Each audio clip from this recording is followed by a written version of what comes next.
Welcome students, मैं हूँ HP Mehta YouTube बाल से। अभी हम पढ़ रहे हैं हेनरी फ्योल के प्रबंध के सिद्धांत, जिसमें 11 अंक पढ़ चुके हैं।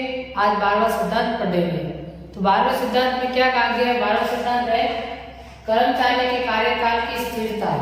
कर्मचारी के कार्यकाल यानी वो टाइम पीरियड जितना वो काम करते हैं, कितने समय, कार्यकाल का मतलब कितने समय के लिए वो कार्य कर रहे हैं। तो कर्मचारी कार्यकाल की स्थिरता होनी चाहिए। यहाँ पे ये कहा गया है कि जो कर्मचारी है उनको बार बार नौकरी से ना निकाला जाए। जैसे एक फिक्स टाइम के लिए कर्मचारियों की नियुक्ति होनी चाहिए, उन्हें बार बार नहीं निकाला जाए। जैसे एक कर्मचारी 10-12 कर्मचारी की हमने नियुक्ति की, अब अगले हफ्ते को फिर से बाहर निकाल दिया गया, अगले हफ्ते और 10-12 कर्मचारी की नियुक्ति की, फिर अगले हफ्ते और बाहर निकाला गया, महीने बाद निकाला गया। तो इस तरह से जो कर्मचारी को अगर बार बार निकाला और नियुक्त किया जाएगा तो कर्मचारी जो है संगठन में एडजस्ट ही नहीं हो पाएंगे, ना वो संगठन के वातावरण को समझ पाएंगे और संगठन का कार्य भी वो समझ नहीं पाएंगे अच्छे से। तो इससे एक जो उत्पादकता में कमी आएगी।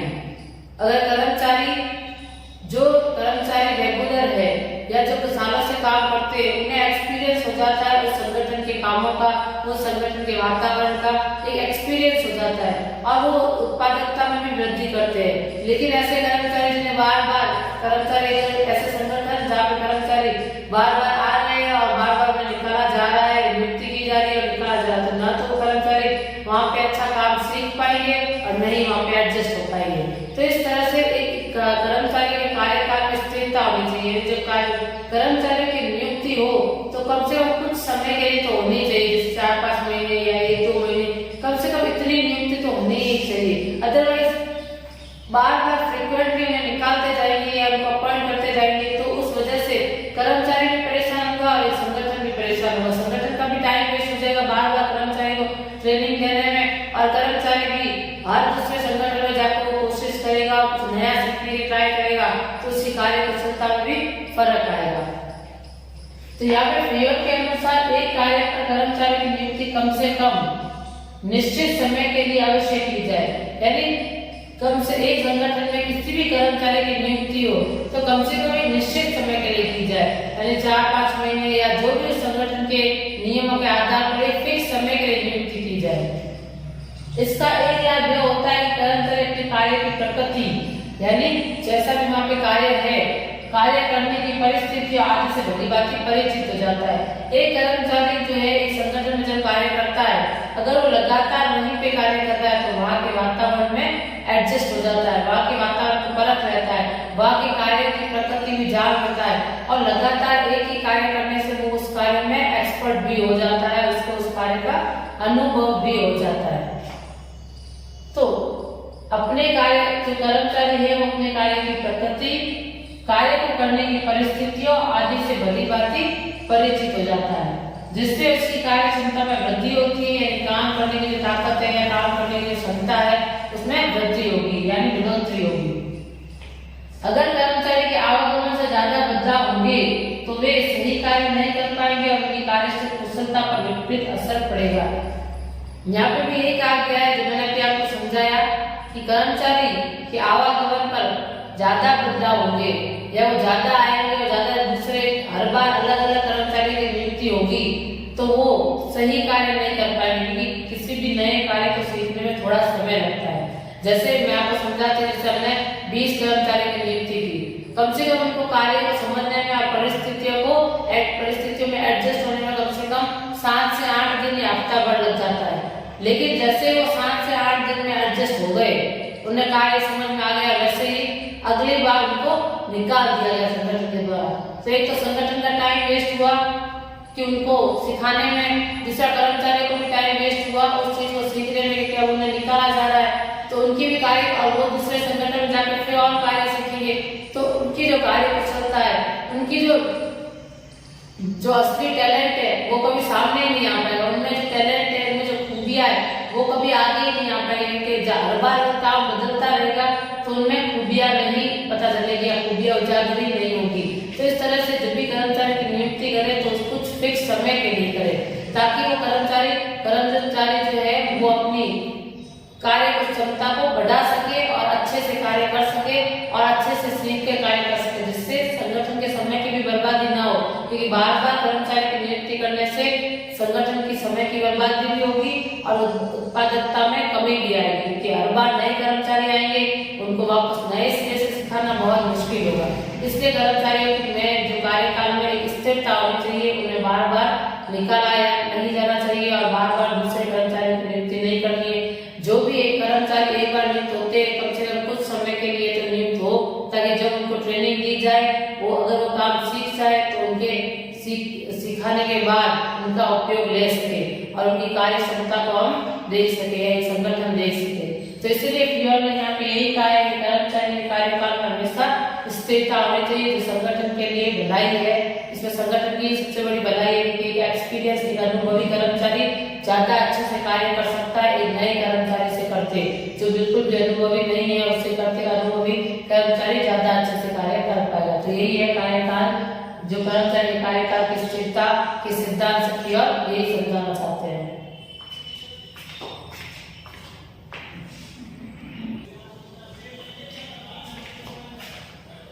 अब 13वां सिद्धांत है पहल क्षमता।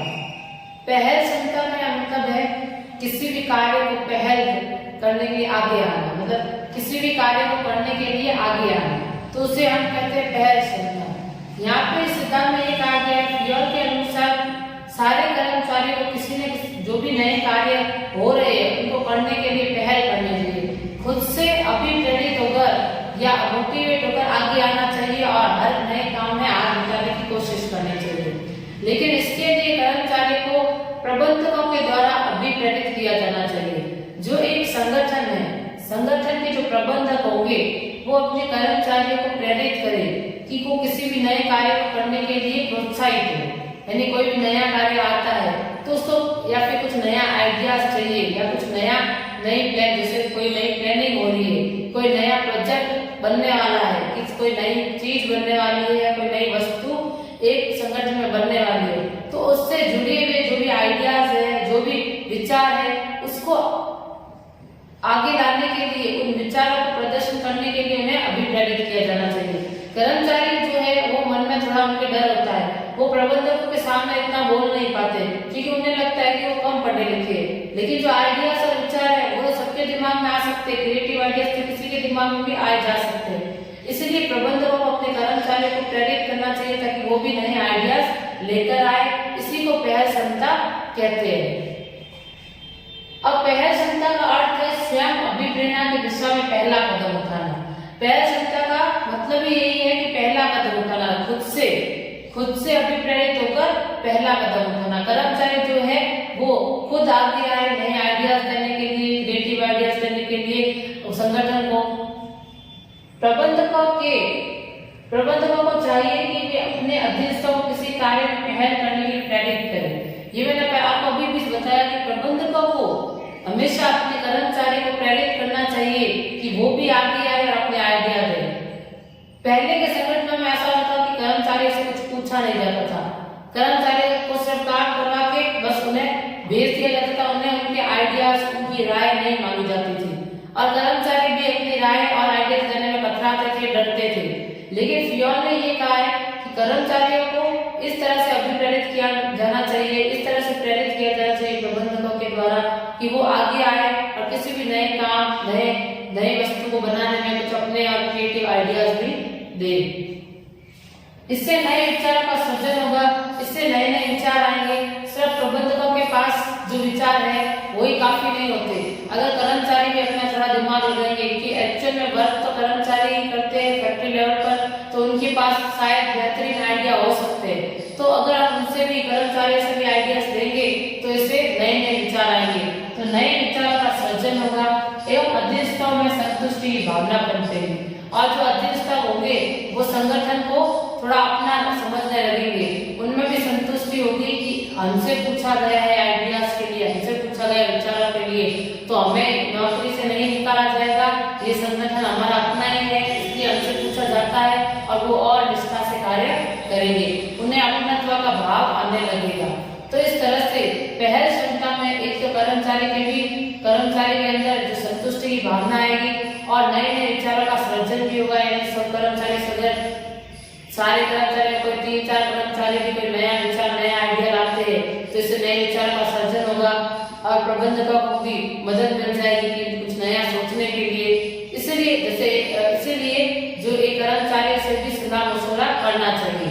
फॉर एग्जाम्पल, अगर एक जो संगठन है या फैक्ट्री है उसमें नया प्रोडक्शन आने वाला है, नया प्रोडक्ट आने वाला है, तो उस प्रोडक्ट को बनाने से लेकर उसकी पैकिंग, उसकी क्वालिटी या फिर उसके डिजाइन वगैरह को लेकर अगर वो अपने कर्मचारियों से भी डिस्कस करे पहले कि कर्मचारी किस तरह के प्रोडक्ट बहुत अच्छे से बना सकते हैं और बेहतर प्रोडक्ट किस तरह से बन सकते हैं, पैकिंग और अच्छी किस तरह से हो सकती है, इन सब को लेकर वो अपने कर्मचारी से आइडियाज पूछे तो कर्मचारी भी एक अच्छे आइडियाज दे सकते हैं। वो उनको भी इस बात अनुभव होता है क्योंकि कारखाने में जो काम है वो कर्मचारी करते हैं तो उन्हें भी थोड़ा बहुत अनुभव होता है चीजों को लेकर, तो वो कुछ नया आइडियाज दे सकते हैं और इससे कर्मचारी भी संतुष्ट होंगे कि उनसे भी कुछ पूछा गया है तो उन्हें भी इतना थोड़ा भाव आएगा और प्रबंधकों को भी नए नए विचार मिलेंगे। इसीलिए पियोन ने हमेशा यही कहा है कि पहल क्षमता हमेशा करनी चाहिए। कोई भी नया आइडिया अगर दिमाग में आए तो कर्मचारी को स्वयं आगे आकर उस आइडिया को देना चाहिए और प्रबंधकों को भी उनका आइडिया सुनना चाहिए और समझने की कोशिश करनी चाहिए। और जिसका आइडिया अच्छा होता है, जिस आइडिया से संगठन में कमी आती है, संगठन में क्या कमी, कोस्ट की कमी आती है, लागत कम लगती है, जिसके आइडिया अच्छा होता है, लागत में जिससे कमी आती है, प्रॉफिट जिसके आइडिया से ज्यादा हो रहा है, तो उस व्यक्ति को, उस कर्मचारी को पुरस्कृत भी करना चाहिए, यानी पुरस्कार भी देना चाहिए ताकि उसको देखकर दूसरे कर्मचारी में अच्छे क्रिएटिव आइडिया सामने लाए।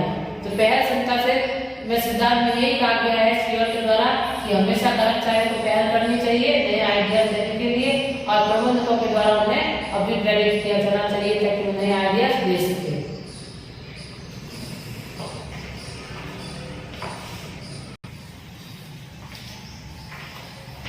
तो लास्ट और आखिरी सिद्धांत है सहयोग की भावना। सहयोग की भावना से आप समझ गए होंगे कि एक दूसरे का सहयोग करना। जो भी एक संगठन में कर्मचारी कार्य करते हैं उन्हें एक दूसरे का सहयोग करना चाहिए, एक दूसरे की मदद करनी चाहिए। एक दूसरे की मदद करने से क्या होता है, टीम स्पिरिट आती है, मतलब सब लोगों को मिलकर एक टीम की तरह कार्य करना चाहिए, ना कि अकेला व्यक्ति खुद के लिए कार्य तो करता ही है लेकिन उसे पूरी टीम के लिए भी कार्य करना चाहिए। फियर के अनुसार प्रबंधक को कर्मचारी में एकता का एवं पारस्परिक सहयोग की भावना को बढ़ावा देना चाहिए। जो एक संगठन के जो प्रबंधक होते हैं उन्हें अपने कर्मचारियों में सहयोग की भावना को पनपाना चाहिए या सहयोग की भावना को उजागर करना चाहिए या पैदा करना चाहिए। प्रबंधक ने कर्मचारी में एकता एवं पारस्परिक सहयोग की भावना को बढ़ावा देना चाहिए। एकता, जो प्रबंधक है वो अपने कर्मचारियों को एकता में रहना सिखाए एवं पारस्परिक सहयोग से काम करना सिखाए। यानी जो प्रबंधक है वो अपने कर्मचारी को इस तरह से अभिप्रेरित करे, इस तरह से प्रेरित करे कि वे सब मिलजुल कर कार्य करें और एक दूसरे की मदद करें। सब लोग एक साथ मिलकर और एक दूसरे का सहयोग करते हुए कार्य करें। यह सिद्धांत एकता ही शक्ति पर आधारित है। एकता ही शक्ति नाम का जो एकता ही शक्ति आप पहले भी सुन चुके होंगे ये डायलॉग कि एक सब मिलजुल कर कार्य करेंगे तो ही सही समय पर कार्य पूरा होगा। तो इसलिए एकता में ही शक्ति है, सब एक मिलजुल कर रहेंगे तो कोई दूसरा या बाहर की कंपनी उनका कुछ नहीं बिगाड़ पाएगी। लेकिन अगर सब बिखर के कार्य करेंगे या सब अपने बारे में सोचेंगे तो कार्य शायद सही समय पर कभी पूरा ही ना हो पाए या कार्य अच्छे से ना हो पाए। प्रबंध के सामूहिक कार्य को बढ़ावा देना चाहिए ताकि उद्देश्य को प्राप्त करना सरल हो जाए। प्रबंध के जो सामूहिक कार्य यानी सबको टीम की तरह कार्य करने के लिए प्रेरित किया जाना चाहिए ताकि उद्देश्य की प्राप्ति आसानी से हो जाए। जब सब मिलकर टीम की तरह कार्य करेंगे तो कार्य को या लक्ष्य को प्राप्त करना बहुत ज्यादा आसान हो जाएगा। जैसे बातचीत में मैं की जगह हम का प्रयोग करना, जो प्रबंधक है वो बार बार मैं तरह के डायलॉग्स ना रिपीट करे, उन्हें मैं की जगह हम कहना चाहिए कि हम लोग ये कर सकते हैं, हमें ये करना चाहिए, हम ये करके रहेंगे, हमें लक्ष्यों की प्राप्ति करनी होगी। इस तरह से हम का प्रयोग करें, ना कि मैं का प्रयोग करें। मैं का अधिक प्रयोग करने से कर्मचारियों में इतना अपनत्व नहीं दिखाई देता क्योंकि वो सब अपने बारे में ऐसा लगता है जैसे प्रबंधक सब अपने बारे में सोच रहे हैं, लेकिन हम का प्रयोग जब करते हैं तो कर्मचारी को लगता है कि वो उनके बारे में भी सोच रहे हैं और उन्हें भी अपना समझ रहे हैं, इसलिए वो हम का प्रयोग कर रहे हैं। इसलिए मैं की जगह हम का प्रयोग कर वो सहयोग की भावना और एकता की भावना पैदा कर सकते हैं या उजागर कर सकते हैं। इससे पारस्परिक विश्वास एवं अपनेपन की भावना पैदा होगी। मैं की जगह हम का प्रयोग करने से विश्वास आए, पारस्परिक एक दूसरे पर जो विश्वास है वो बढ़ेगा एवं अपनेपन की जो भावना है वो पैदा होगी, यानी एक दूसरे में विश्वास रखना, एक दूसरे का सहयोग करना, ऐसी भावनाएं पनपेगी। एक एग्जांपल लेकिन मैं आपको समझाती हूँ। जैसे कंपनी ने 100 प्रोडक्ट्स बनाने का टारगेट लिया है, 100 प्रोडक्ट्स बनाने का टारगेट लिया है और 10 वर्कर्स हैं, यानी 10 वर्कर्स हैं, सबको 10-10 यूनिट बनानी है। सारे 10 वर्कर को, जैसे 10 वर्कर्स हैं और उनको 100 यूनिट्स बनानी है, 100 यूनिट्स बनानी है, तो एक वर्कर जो है वो 10 यूनिट बनाएगा, एक वर्कर 10 यूनिट बनाएगा, ये उसका टारगेट है। लेकिन अगर एक वर्कर 10 यूनिट बनाएगा, लेकिन अगर ये टीम की तरह सब कार्य करे, जो 10 वर्कर है वो एक टीम की तरह कार्य करेंगे और उसमें से 10 वर्कर में से कोई 2 वर्कर भी बीमार पड़ जाते हैं या वो अपना सही समय पर कार्य नहीं कर पाते, तो बाकी के 8 वर्कर मिलकर उनका सहयोग कर कार्य पूरा करवा देंगे ताकि लक्ष्य की प्राप्ति हो सके। जो लोग टीम स्पिरिट की तरह कार्य करते हैं, टीम की तरह कार्य करते हैं, वो वर्कर ये नहीं सोचते कि उन्हें 10 मिनट को कंप्लीट करना है या उन्हें 10 मिनट बनानी है, वो टीम की तरह सोचते हैं कि उन्हें 100 का टारगेट पूरा करना है। फिर वो ये नहीं सोचेंगे कि दूसरे ने कितने बनाए हैं, अगर दूसरा वर्कर बीमार पड़ चुका है तो उसका सहयोग करे, उसकी या फिर वो उसकी स्पीड प्रोडक्ट्स को बनाने में कम है और एक वर्कर ने पहले से इतना काम पूरा कर लिया है, तो वो दूसरे की जाकर भी सहयोग कर या मदद कर उसका काम पूरा करवा सकता है ताकि टीम का लक्ष्य पूरा हो। तो यहाँ पे ये कहा गया है, जीवन ने ये कहा है कि प्रबंधकों को अपने कर्मचारियों में टीम स्पिरिट लानी चाहिए, यानी सहयोग की भावना, एक दूसरे के विश्वास और एक टीम की तरह सब कार्य कर सके, इस तरह की भावना को पैदा करना चाहिए ताकि सब अपने लक्ष्य को तो पूरा करें, साथ में पूरी टीम के लक्ष्य को भी पूरा करने की कोशिश करें। तो सहयोग की भावना के सिद्धांत में यही कहा गया है कि सबको मिलजुल कर और एक साथ कार्य करना चाहिए और एक दूसरे का सहयोग करना चाहिए। तो ये 14 सिद्धांत है फ्यूअल के, जो मैंने अभी सारे एक्सप्लेन कर दिए एक एक कर। ये 14 सिद्धांत ही पूछे जाते, इनमें से कुछ तो आपके एग्जाम में पक्के ही पूछे जाएंगे, तो आप भी इसे ढंग से पढ़ना और रिपोर्ट पर जो भी लिखा हुआ है उसको अच्छे से पढ़ लेना है।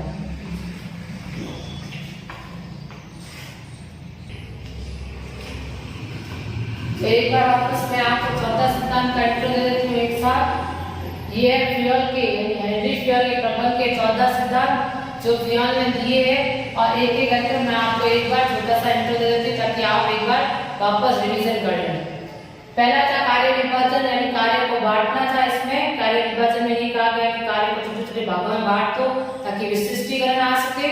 दूसरा था अधिकार एवं उत्तरदायित्व। इसमें कहा गया था फ्यूअल के द्वारा कि अधिकार एवं उत्तरदायित्व जो है वो समान होने चाहिए, यानी बराबर होने चाहिए, ना अधिकार ज्यादा होने चाहिए ना उत्तरदायित्व ज्यादा होने चाहिए। अगर अधिकार ज्यादा होंगे तो अधिकार का गलत फायदा उठाया जाएगा, उत्तरदायित्व ज्यादा होंगे तो जिम्मेदारी ज्यादा हो जाएगी और वो अपनी जिम्मेदारी को पूरा नहीं कर पाएगा। इसलिए दोनों का समान होना आवश्यक है। तीसरा है अनुशासन। किसी भी संगठन में अनुशासन का होना अति आवश्यक है। बिना अनुशासन के कार्य नहीं किया जा सकता। जो एक संगठन का माहौल है उसमें अनुशासन होना अति आवश्यक है। आदेश की एकता। आदेश की एकता में कहा गया था कि जो एक कर्मचारी पर एक ही बॉस होना चाहिए, यानी एक कर्मचारी को एक ही बॉस से ऑर्डर मिलना चाहिए, 10-12 बॉस नहीं होने चाहिए। एक कर्मचारी के 10-12 बॉस नहीं होने चाहिए, एक ही बॉस होना चाहिए।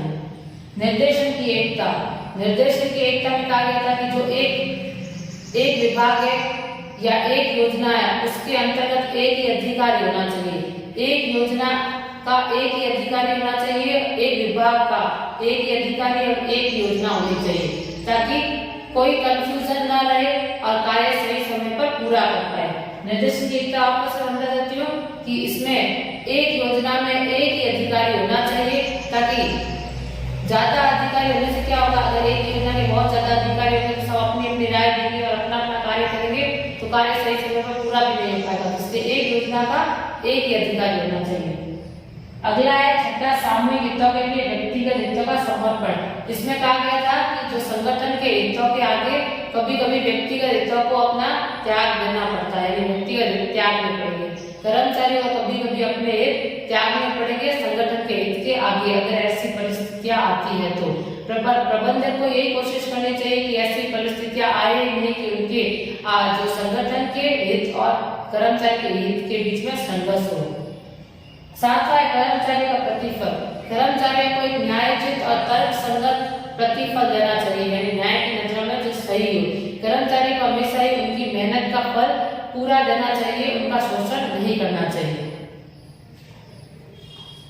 आठवां है केंद्रीकरण और विकेंद्रीकरण। इसमें मैंने आपको बताया था कि जो अधिकारों को अपने पास रखना, ज्यादा से ज्यादा अगर अधिकारों को अपने पास रखेंगे या एक व्यक्ति के पास होंगे तो उसे केंद्रीकरण करेंगे, और अगर वो अपने अधिकार को बाकी के प्रबंधकों में या अधिकारियों में बांट देगा तो उसको विकेंद्रीकरण करेगा। विकेंद्रीकरण ज्यादातर बड़े संगठनों में होता है क्योंकि वहां पर काम ज्यादा होता है।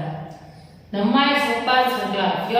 फ्योल ने इसमें कहा था कि एक सोपान श्रृंखला बनानी चाहिए या इस संगठन में सोपान श्रृंखला होनी चाहिए। बड़े अधिकारियों से लेकर अधीनस्थ तक की पूरी चेन होनी चाहिए। उस चेन के माध्यम से ही एक दूसरे को संदेश पहुंचाया जा सके और एक दूसरे को ऑर्डर दिए जा सके। तो चेन के बारे में मैंने आपको पूरा बताया था, चेन का पिक्चर ड्रॉ करके। तो वो चेन जो है हर विभाग में होनी चाहिए ताकि पता चले कि कौन बड़े अधिकारी है और कौन उनके अधीनस्थ है, कौन किसके अंडर में काम करेगा, यह स्पष्ट हो जाएगा। 10वां है व्यवस्था। किसी भी संगठन में व्यवस्था बनी रहनी चाहिए, यानी एक सही वस्तु सही समय पर सही स्थान पर होनी चाहिए और वो उसी समय मिलनी चाहिए। जैसे सही वस्तु सही एक इसका निश्चित स्थान होना चाहिए, यानी फिक्स स्थान होना चाहिए और वो चीज उसी फिक्स स्थान पर मिलनी चाहिए। और जो पर्सन है यानी जो व्यक्ति है वो उसका भी एक निश्चित ऑफिस होना चाहिए और वो उसी ऑफिस में मिलना चाहिए। ये होती है व्यवस्था। तो फ्योल ने इसमें व्यवस्था के बारे में बताया गया था ताकि संगठन जो है आराम से कार्य करता रहे। 11 था समता, यानी सबके साथ समान भाव से पेश आना। सारे कर्मचारियों को समान भाव से देखना, धर्म जाति का भेदभाव न करना, ऊंच नीच का या लिंग का भेदभाव न करते हुए सबको समान तरीके से व्यवहार करना। किसी को भी सगा संबंधी समझकर या फिर अपना समझकर उसको दंड न देना और दूसरे कर्मचारी को दंड देना, इस तरह से कार्य नहीं करना चाहिए, वरना कर्मचारी नाराज होकर संगठन को छोड़कर भी जा सकते हैं। तो इसलिए सबको समान भाव से देखना चाहिए। कार्यकाल की स्थिरता, यानी आपके कर्मचारियों का जो कार्यकाल होता है वो स्थिर होना चाहिए। उन्हें बार जल्दी से जल्दी या बार निकाला नहीं जाना चाहिए। एक कर्मचारी की नियुक्ति होती है तो कुछ फिक्स समय के लिए ही की जानी चाहिए। पहल क्षमता, यहाँ पे प्रबंधकों को अपने कर्मचारियों को प्रेरित करना चाहिए कि वो आगे आए और अपने क्रिएटिव आइडियाज, अपने नए विचारों को दे। प्रबंधक संगठन को अपने नए विचारों को दे। सहयोग की भावना में बताया था कि फ्योल के अनुसार सारे लोगों को एक टीम की तरह, सारे कर्मचारी संगठन में कार्य करते हुए टीम की तरह कार्य करना चाहिए। सबको मिलजुल कर कार्य करना चाहिए ताकि सब कार्य सही समय पर पूरा हो जाए। तो ये पूरे वो 14 सिद्धांत है जो फ्योल ने दिए, जो बहुत ज्यादा इंपॉर्टेंट है। सबका इंट्रो मैंने एक बार कह दिया है, तो आप भी 14 सिद्धांतों को याद कर लेना।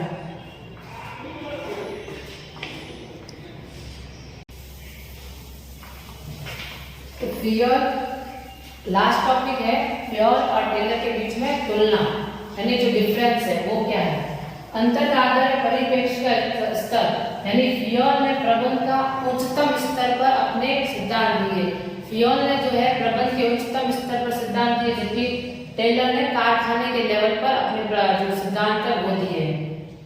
आदेश की एकता में फ्योल जो कट्टर पक्षधर था कि आदेश एक कर्मचारी को एक ही बॉस से ऑर्डर मिलना चाहिए, जबकि फ्योल ने इसको महत्वपूर्ण नहीं माना क्योंकि वो कार्यात्मक फॉर्मैनशिप में 8 बॉस थे कर्मचारियों पर। कर्मचारियों के कितने बॉस थे? 8 बॉस थे। तो इसलिए टेलर ने इस वन जो वर्कर्स को इम्पोर्टेंट नहीं माना है, लेकिन फ्योल इसके पक्षधर थे। प्रयोजनीयता, यानी जो इसकी योजना, जो ये सिद्धांत है, ये सार्वभौमिक है, ये हर जगह हर स्तर पर उपयुक्त होते हैं। लेकिन टेलर के जो सिद्धांत है वो विशिष्ट स्थितियों में ही उपयुक्त होते हैं, किसी विशेष खास स्थितियों में उपयुक्त किए जा सकते हैं। केंद्र यानी फोकस, कुल प्रशासन में सुधार लाना। फ्यूल ने अपने सिद्धांत पूरे प्रशासन में सुधार लाने के लिए दिए, जबकि टेलर ने अपने सिद्धांत से उत्पादकता को बढ़ाने के लिए दिए। व्यक्तित्व, जो फ्यूल है वो सामान्य प्रबंध के जनक माने जाते हैं और टेलर जो है वैज्ञानिक प्रबंध के जनक माने जाते हैं। व्यक्तित्व सिद्धांत, प्रशासन के सामान्य प्रबंध। फ्यूल जो है वो सामान्य प्रबंध को लेकर उन्होंने अपनी राय दी है और टेलर ने वैज्ञानिक प्रबंध को लेकर अपनी राय दी है। तो ये फ्यूल और टेलर के बीच में अंतर है कि इन्होंने प्रबंध के स्तर पर अपने सिद्धांत दिए और उन्होंने कारखाने पर ये आदेश की एकता के पक्षधर थे, वो नहीं थे। ये जो सिद्धांत है वो सार्वभौमिक है, कभी भी किसी भी लेवल पर यूज कर सकते हैं, विशेष स्थितियों में यूज कर सकते हैं। यहाँ पे कुल प्रशासन में सुधार लाना इनके सिद्धांतों का काम है। उनका काम है उत्पादकता में वृद्धि करना। सामान्य प्रबंध के जनक माने जाते थे फ्यूल और वो वैज्ञानिक प्रबंध के जनक माने जाते थे टेलर।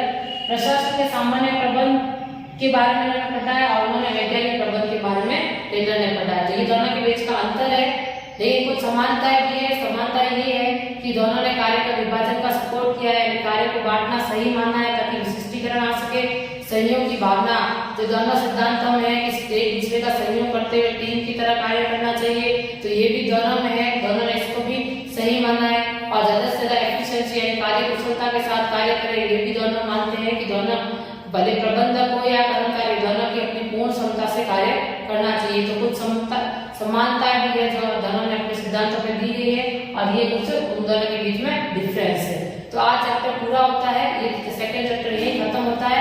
अगला चैप्टर हम अगली वीडियो में कंटिन्यू करेंगे और आप ये सारे नोट्स लिख लेना।